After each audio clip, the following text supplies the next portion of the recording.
على حبيبك خير الخلق كلهم يا رب بالمصطفى بلغ مقاصدنا واغفر لنا ما مضى يا واسع الكرم إن الله وملائكته يصلون على النبي يا أيها الذين آمنوا صلوا عليه وسلموا تسليما.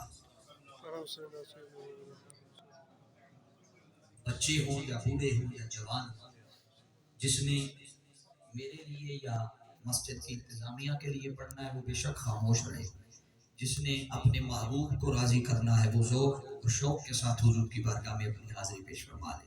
الصلاۃ والسلام وعلی آلک واصحابک یا سیدی یا حبیب اللہ. محترم حسن جمال چشتی صاحب نے بہت پیارے انداز میں آقا کی ثناخوانی کی ہے. یہ میرے ساتھ بھائی ہیں، میرے چھوٹے سگے بھائی گجرانوالہ سے تشریف لائے ہیں. صبح ایک جگہ ہمارا پروگرام تھا تو میں نے کہا جی آپ، انہوں نے پڑھ تو لیا ہے مگر برکت کے لیے میں ایک انترا آپ کی سماعتوں کی نظر کرتا ہوں. کیڑے در تے جاندے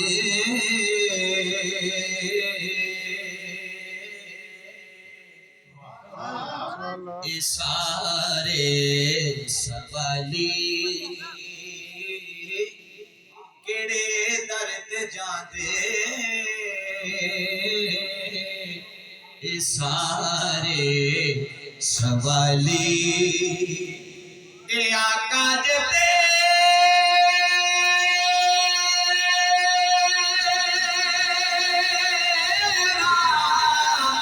دوارا نہ ہو، کیڑے درد جاندے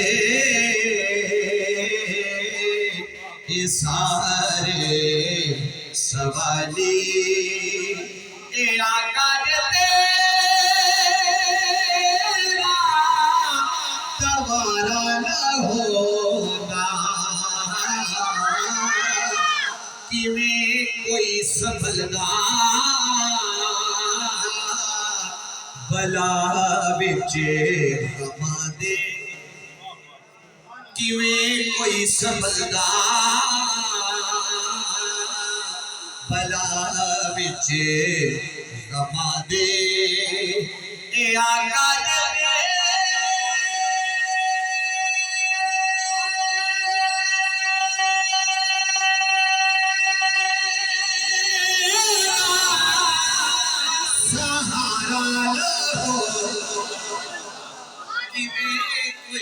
سنبھلدا بلا وچ غماں دے. شاہ صاحب ہم نوکر ہیں آپ کے سادات کے در کے. جس شعر کے لیے میں نے یہ کلام شروع کیا یہ سنانے کو براہ راست سنا دوں مگر وہ ذوق نہیں بنے گا جب تک جس حدیث کا یہ مفہوم ہے وہ حدیث سنی. بخاری کی حدیث حضرت انس بن مالک رضی اللہ تعالیٰ عنہ اس حدیث کے راوی کہ معاشر کا میدان ہوگا، آقا دو جہاں صلی اللہ علیہ وسلم اللہ کے حضور اپنا سر انور سجدے میں رکھے ہوئے.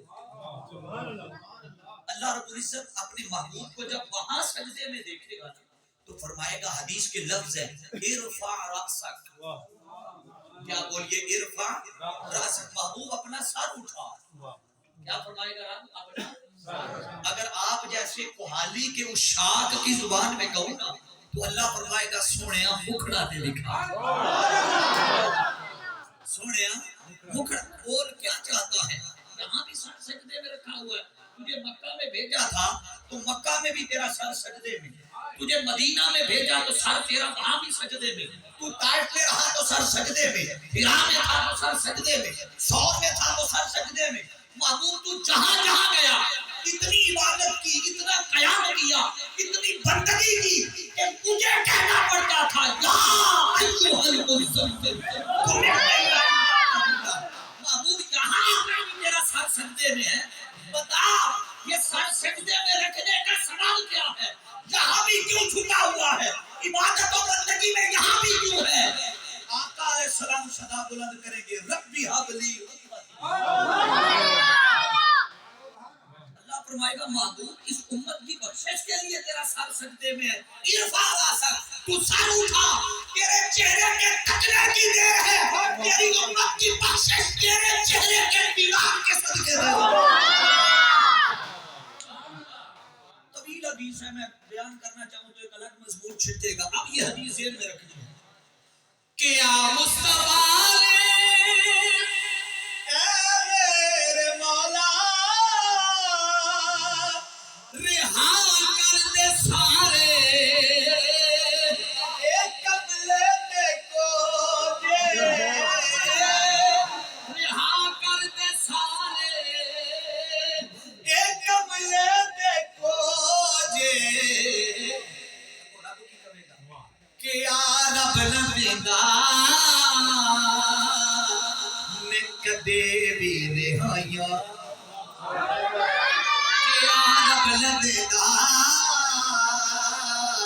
میں کدے ویر ہایا تو سب نالوں میں جو پیارا نہ ہوگا رب لگا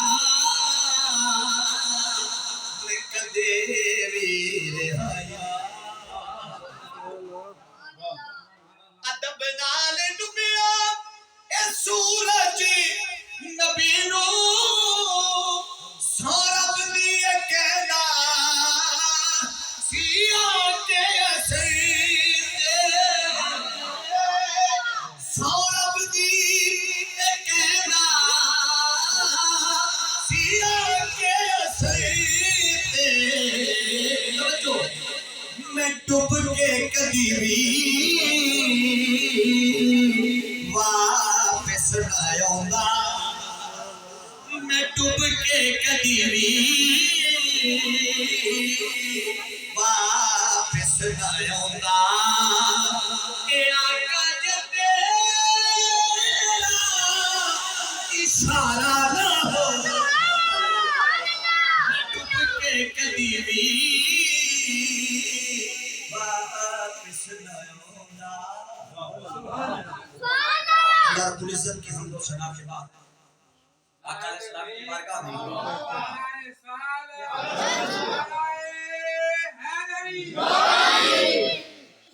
اللہ رب العزت کی بارگاہ میں حمد و ثنا کے بعد بارگاہ تاجدار کائنات صلی اللہ علیہ وسلم ہدیہ محبت و عقیدت کے پھول نچھاور کرنے کے بعد واجب الاحترام معزز و محتشم علماء کرام شناخان مصطفیٰ صلی اللہ تعالیٰ علیہ وآلہ وسلم اور علاقہ بھر کی سیاسی سماجی مذہبی دینی علمی فکری روحانی اور معتبر شخصیات جو تحریک منہاج القرآن کوہالی تحصیل سہاوا کے زیر اہتمام ماہانہ درس عرفان القرآن کی اس خوبصورت علمی فکری اور روحانی نشست میں تشریف لائے میں تحریک منہاج القرآن کوہالی کی جانب سے آپ کو خوش آمدید کہتا ہوں اور جتنے دور و نزدیک سے دائیں بائیں کی مساجد سے آئمہ خطباء واعظین مدرسین علماء آج کے اس درس قرآن کا حصہ بنے میں سب کو ویلکم کرتا ہوں خوش آمدید کہتا ہوں دعا کرتا ہوں مالک کائنات آپ سب کے ایک ایک قدم کے بدلے دنیا و آخرت کی ہزار برکات اور نعمتوں سے نوازے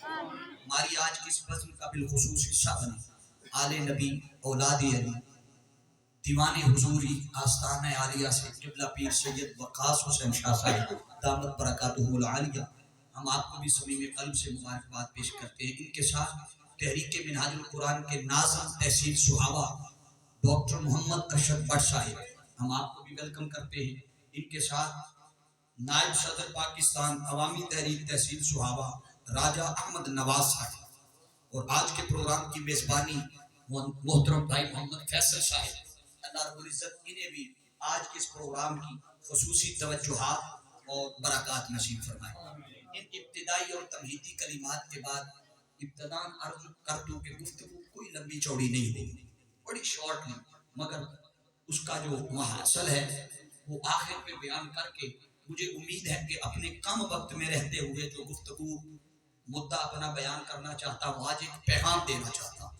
میسج خاص نوجوانوں کے لیے میں نے عنوان موضوع کے لیے یہ قرآن مجید کی 35ویں سورہ ہے سورہ فاتر 22واں پارہ ہے اس کی آیہ مبارکہ نمبر 32 اللہ رب العزت نے ارشاد فرمایا ثم اورثنا الکتاب پس ہم نے اس کتاب کا وارث بنا دیا کن کو فرمایا الذین اصطفینا من عبادنا ان لوگوں کو وارث بنا دیا جنہیں ہم نے اپنے بندوں میں سے چن لیا کیا بول گیا اپنے بندوں میں سے اس کا مطلب ہے کہ اللہ کسی نیک کام کے لیے خاص کام کے لیے وہ بندے گنتا نہیں ہے وہ بندے چن لیتا ہے کیا کرتا ہے بولیے بندے چن لیتا ہے یہ خوش قسمتی ہے آپ کی اتنی بڑی آبادی میں سے ہر کسی کو نہیں چنا ذکر مصطفیٰ کے لیے